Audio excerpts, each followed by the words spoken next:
천천히. 그 중에 저는 이제 반도체 쪽을 많이 보고 있는데, 여기 보면 뭐 온디바이스 AI도 최근에 상당히 강세를 보였고, 특히 12월 달에, 그리고 최근 들어서는 CXL 메모리 관련주들이 다시 또 부상을 하고 있어요.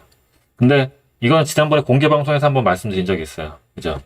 그래서 제가 어느 정도 설명을 드리고, 그 다음에 관련주를 이렇게 찾아보시면 되겠다라고 말씀을 드렸는데, 시기적으로 조금 요런 시기에 이게 나와가지고 그런데 12월 초에 나왔으면은 좀 강하게 올라갔을 텐데 그 부분이 좀 약간 아쉽습니다. 내용은 상당히 좋잖아요. 이제 새로 나온 새로운 테마 아이템인데 요게 약간 이제 차익 매도 장세에 걸려가지고 조금 올라가지 못하는 게 조금 아쉽긴 하지만 시기적으로 약간 불운한 테마가 아닌가라는 생각도 좀 해봤습니다.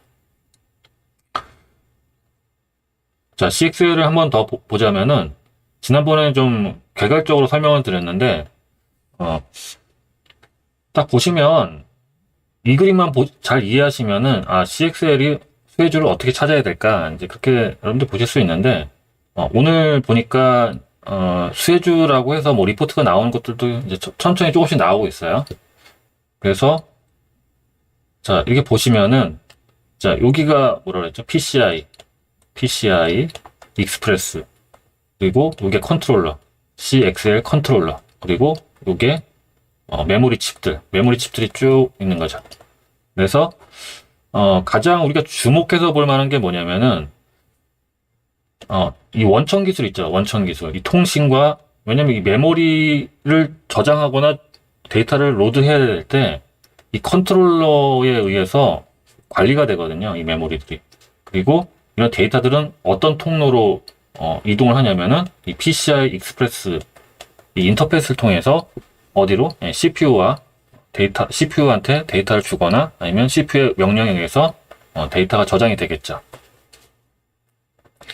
그러면 지금까지 뭐 네오셈이나 오킨스 전자, 뭐 코리아 서킷, 뭐 DI 뭐 이런 관련주들이 나왔는데 그 대체로 그 종목들이 뭐냐? 여기 들어가는 DDR 램 있죠. 이 DDR 메모리를 테스트하던 기업들이에요. 물론 그 안에는 뭐 CXL 메모리를 테스트한다. 그것도 다 테스트죠. 그러니까 내용은 다 테스트예요. 왜냐면 테스트 전문 기업들이기 때문에 그냥 이거 원래 테스트 했잖아요. 그러니까 이렇게 모양만 바꾼다고 해도 그래도 테스트를 장비나 부품을 만들 거니까 결국 수혜주다라고 해서 이제 올라갔는데 잘 생각해 보시면 이게 제품으로 나와서 판매가 되는데 시간이 꽤 걸리겠죠. 이제 CPU도 좀 지원을 해줘야 돼요. 이 부분에 대해서. CPU가 좀 업그레이드 될 필요도 있고, 그러다 보니까, 이게 일단 시장에 침투되는데 상당히 좀 시간이 걸릴 수 있어요.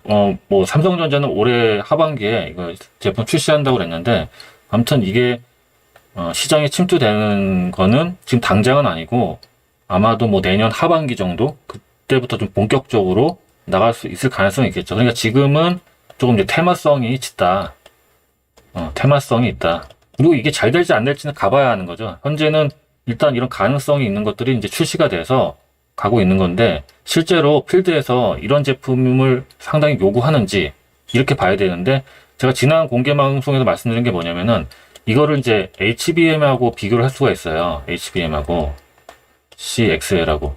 근데, HBM이 된다면 CXL로 대체될 수 있다? 절대 아니죠. 네, 절대 아니죠.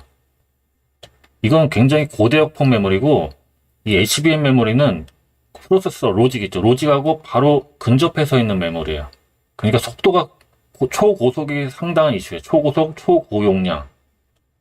그래서 예전에는 로직 반도체, 시스템 반도체와 메모리를 따로 패키징해서 따로 이렇게 통신했는데 지금 HBM 메모리는 어디 들어요? 하나의 칩 다이 위에 로직하고 HBM 메모리를 배치해가지고 하나의 칩으로 만들죠. 그런 시대입니다. 그러니까 HBM하고 CXL하고 완전히 일단 대상이 타겟이 다르다 이렇게 보셔야 되고요. 자, 그럼 이게 뭐야? 이걸 바로 이제 하이엔드 하이엔드 제품 쪽으로 들어가는 제품이다. 하이엔드. 그러니까 보통 빅테크 이런 기업들이 엄청나게 고가임에도 불구하고 계속 사죠. 물량이 없어요. 올해 내년 물량도 다 솔드아웃 돼버린 상태고 그 정도입니다. 그런데 이게 물량이 너무 없으니까 또 비싸기도 하고, 그런데 AI 시스템을 좀 구축을 하려면 기존의 어떤 레거시 시스템으로는 구축하기가 너무 어려워요. 그리고 속도가 안 나오는 게 문제예요. 기존의 어떤 서버 시스템 가지고 AI를 돌리면 속도가 너무 느리다. 속도를 빠르게 하려면 HBM 메모리가 들어간 엔비디아 시스템이 필요한데 그게 이제 없는 거죠. 그러다 보니까 그런데 또 느리기도 하고, 사실 기존 서버에다 메모리를 증설하는 게 상당히 한계가 많이 있었는데 이게 어느 정도 한 대안이 될 수가 있는 거죠. 그러니까 이런 것들은 이제 로우엔드 제품, 로우엔드 서버, 그러니까 속도를 굉장히 중시하지 않지만 AI를 돌려야 되는 그런 것들. 이거는 빛의 반응 속도로 해줘야 되는 서비스 있죠. 내가 뭔가 질문했을 때 바로 피드백이 와야 되는 그런 시스템에는 이게 요구되는데, 그게 아니라 조금 기다려도 되는 서비스 같은 거 있잖아요. 그런 것들은 이제 이런 걸로 구축을 해도 되겠죠. 그래서 조금 타겟이 다르다. 그래서 HBM과 이 CXL을 같은 위상에 놓고 보시면 안 될 것 같다. 이렇게 먼저 말씀을 드리고요. 자, 그래서 지금은 그냥 그 DDR5 램 있죠. DDR4, DDR5 요 램에 대해서 뭐 테스트하는 기존의 업체들 있죠. 그쪽 보시면은 뉴스가 하나씩 나와요. 제가 그래서 요거 며칠 전에 이제 리뷰하면서 요 테스트 장비 쪽이나 테스트 부품 속해 이쪽 보시라고 했는데 D램, D램과 관련된 D램 테스터 쪽을 보시라고 했는데 하나씩 나도 CXL 관련주다라고 하면서 뉴스가 나왔어요. 그래서 조금 이제 상승하는 것도 있고 강하게 상승하는 것도 있고. 근데 그건 그냥 테스트일 뿐이죠. 그런데 우리가 좀 주목해야 될 부분은 어디요? 원천 기술 쪽 있죠. 이 통신. 거기를 뭐라고 그러냐면은 이 안에, 이 칩 안에 들어가는 로직을 뭐라고 하냐면 이제 IP라고 해요, IP. 설계 자산이라고 하는데, 이 IP들의 묶음이 바로 칩 반도체가 되는 겁니다. 로직 반도체.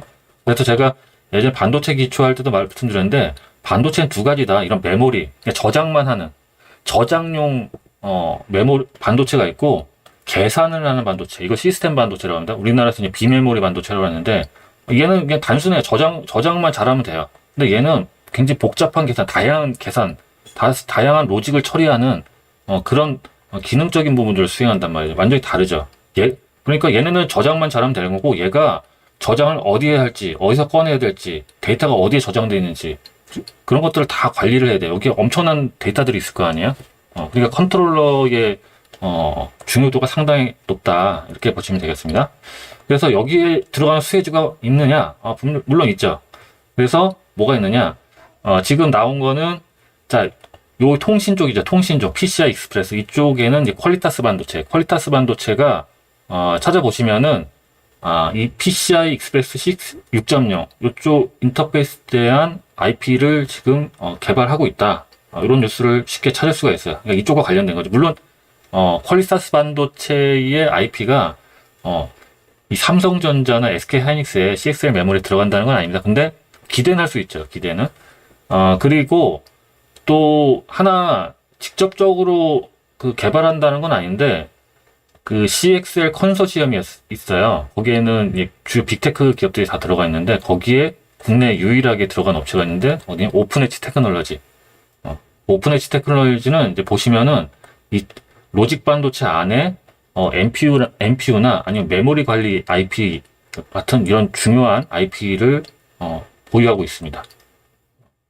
그래서 굉장히 중요한 기업이 되겠죠. 그 다음에 파두라는 기업이 있는데 파두는 아까 이건 좀 계속 논란이 많다고 말씀드렸는데 여기도 최근에 인수한 투자한 기업이 있는데 그게 CXL과 관련된 뭐 CXL 컨트롤러 요거를 이제 개발하는 그런 회사가 있는데 거기에 지분 투자를 한 걸로 나와서 주목을 받고 있는데 워낙 그 실적에 대한 이슈가 워낙 강해서 주가가 재료는 딱 너무 좋아요. 파두 같은 경우에는 재료 자체는 워낙 CXL 컨트롤러 IP를 개발하고 있다는 것 자체가 가장 직접적인 수혜주다라고 할 수가 있는데 그에 반해서 실적으로 굉장히 실망감이나 피해를 준 기업으로 우리가 인식되고 있어서 잘 올라가지 않고 있습니다. 그래서 최근에 좀 올라가긴 했는데 여기 이제 매물이 좀 많이 쌓인 여기까지 살짝 터치했다가 내려갔는데 일단 조금 리스크가 좀 있다 이렇게 좀 보시면 될 것 같고요. 그 다음에 퀄리타스 반도체 같은 경우에는 워낙 세게 올라가서 보시면은 이제 전고점을 이제 2번 만들고 여기 돌파해서 여기서 이제 안착해서 올라가는 그런 그림이니까 기술적으로는 꽤 괜찮은 그림이야. 이렇게 여기 지지를 좀 해주는 그런 강력한 돌파와 함께 지금 이렇게 변곡을 만드는 그런 흐름이다 보니까 나쁘진 않습니다. 근데 이것도 수혜주다라고 볼 수는 있겠죠. 그런데 그냥 그것만 가지고 수혜주다라고 말할 수는 없잖아요. 그렇기 때문에 좀 보시라고 말씀을 드려요. 얘가 뭐 하는 기업인지 뉴스라도 좀 찾아보시고 검색을 하시라고 많이 말씀드립니다. 뭐 하는 게. 그러면 자,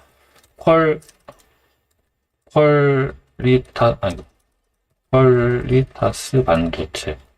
그 다음에 뭘 해보면 될 거야. 삼성 PCIe. 일단 삼성과 연관이 있으면은 좀 상당히 주목할 기업이라고 볼 수 있겠죠? 자, 이렇게 잘 보시면은, 자, 뉴스를 보시면, 여기 요약된 내용만 보더라도 어떤 기업인지 대충 체크가 돼요. 그래서 보시면은, UCIe, PCIe 6.0, 이런 차세대 인터페이스, 이런 고부가 반도체 IP를 지금 개발하고 있다. 첨단 인터페이스, 이런 것들을 지금 개발하니까 상당히 기술력이 있는 기업일 가능성이 있는 거죠. 가능성. 그래서 이렇게 있고, 잘 보시면은 지난 2019년 삼성전자 파운드리 생태계 세이프 IP 파트너로 선정됐다. 이거 굉장히 중요한 거죠. 삼성전자 파운드리 IP 파트너.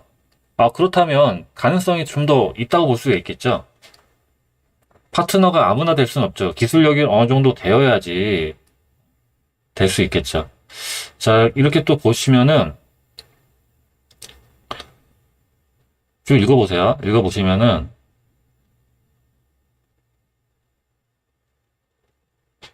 여기 삼성전자 여기 또 중요한 뉴스가 있어요. 파운드리 협력사 선정돼 다양한 최첨단 반도체 분야에 대한 양산 레퍼런스를 확보하고 있다. 양산 레퍼런스. 이건 더 진보된 내용인데 뭐냐면 협력사도 좋지만 양산 레퍼런스를 확보하고 있다. 이거 굉장히 중요한 거거든요. 이게 있느냐 없느냐의 차이가 상당히 큽니다. 그러면 이 퀄리타스 반도체는 일단 우리나라 이제 반도체 IP 상장 기업이 이렇게 많지는 않은데 그 중에 삼성전자 이제 삼성 파운드리와 협력사로 IP 협력사 등록돼 있고 또 이쪽과 관련해서 양산 레퍼런스들을 확보하고 있는 그런 기술력이 있는 회사다라고 보니까 그냥 IP를 갖고 있는 회사라고만 보는 거 하고 삼성 파운드리와 또 레퍼런스 갖고 있는 기업이다라는 걸 추가적으로 본 거하고 기업을 보는 어떤 중요도가 상당히 달라지겠죠. 그렇다면 기업 계열을 좀 봤을 때 조금 이제 뭔가 실적이 조금 괜찮으면 좋겠다라고 생각을 좀 할 수가 있는데 실적은 그렇게 막 되게 좋다 이런 건 아니에요. 그래서 적자를 보고 있어요. 적자를 보고 있기 때문에 그 적자를 보는데 기술력이 있으니까 자본을 조달하기 위해서 상장을 한 거죠. 그러니까 단순히 여기가 뭐 안 좋다고 해서 안 좋은 기업이다가 아니라 향후 어떤 비전을 갖고 있는지 이런 것들을 좀 중요하게 보시면 될 것 같아요. 그러니까 기술력이 있으니까 삼성 파운드리와도 협력하고 레퍼런스를 갖고 있다라는 걸 알 수 있으니까 이 회사에 대해서 이제 기업 설명 같은 것들을 좀 많이 보시면 되고 또 여기 보시면 또 중요한 게 많이 있어요. 뭐 초미세 반도체 공정, 핀텍 공정에 설계 및 검증 기술을 보유하고 있다. 또 양산 이력을 확보하고 있다. 대단한 이제 경험들이 다 갖고 있는 거잖아요. 검증된 경험들이 있는 거잖아요. 그러면 좀 더 관련성이 상당히 높겠다. 그냥 뭐 다른 아까 보셨듯이 여기서 뭐 테스트를 한다, 뭐 CXL 메모리 관련 뭐 이렇게 준비하고 있다 이런 게 아니라 실제 기술적 경험들을 좀 가지고 있는 거예요. 특히 이 로우 레벨 굉장히 어려운 분야죠. 여기 테스트하는 것보다 여기 쪽 기술력이 그 진입장벽이 뭐 10배, 20배 더 높겠죠. 그만큼 기술력도 검증받았고 그렇기 때문에 이 퀄리타스 반도체를 좀 주목할 필요가 있는데 실적이 좀 없다 보니까 이거는 좀 기업 분석을 어느 정도 많이 하신 분들의 영역이라고 생각해요. 만약에 내가 기업을 잘 모른다고 한다면 그러면 웬만하면 이제 이런 자리 있죠, 이런 자리. 이런 자리는 제가 예전에 공부방에서 리뷰를 했거든요. 리뷰를 해가지고 여기 요 자리 나오기 전에 미리 설명을 다 했어요. 다 해가지고 그다음에 이제 급등을 했고 또 이때는 이제 반도체가 좀 조정받던 시기여가지고 상승목을 다 반납을 했는데 이때 뭐가 나왔습니까? AMD. AMD의 새로운 AI 반도체가 이때 발표가 되면서 반도체가 굉장히 또 강하게 올라갔었죠. 이때 그건 뭐야? 수혜주 관련도가 상당히 높다는 얘기죠. AI 영역과 상당히 밀접한 종목이다. 거기다 CXL까지. 그러면 최근에 나오는 키워드에 상당한 밀접성을 갖고 있는 기업이다라고 할 수 있고 워낙 또 괜찮다 보니까 보통 여기까지 올라가면은 여길 또 깨고 내려갈 수도 있는데 안 깨고 내려가고 고점 부분을 지키면서 오늘 양봉이 나왔다는 것은 그만큼 이 차트에서 느껴지는 게 내가 지금 기업에서 찾아본 것과 상당히 매칭이 되고 있죠. 그런데 저는 여기서 여러분들 지금 매수를 추천하는 게 아니에요. 매수하려면 이런 데서 내가 기업을 잘 모르면 그러니까 제가 지금 여기에서 여러분들에게 리뷰한 것보다 지식이 더 부족하거나 이해도가 좀 적다면 그럼 이런 데서 매수하기에는 좀 부담스럽다는 얘기죠. 그러면 트레이더 성향을 가지신 분들은 여기서 대응선을 잡고 할 수도 있죠. 근데 또 기업을 보는 입장에서는 뷰가 좀 달라질 수 있어요. 그래서 기업을 보는 관점이 상당히 중요하다. 이런 말씀을 계속 드리고 있습니다.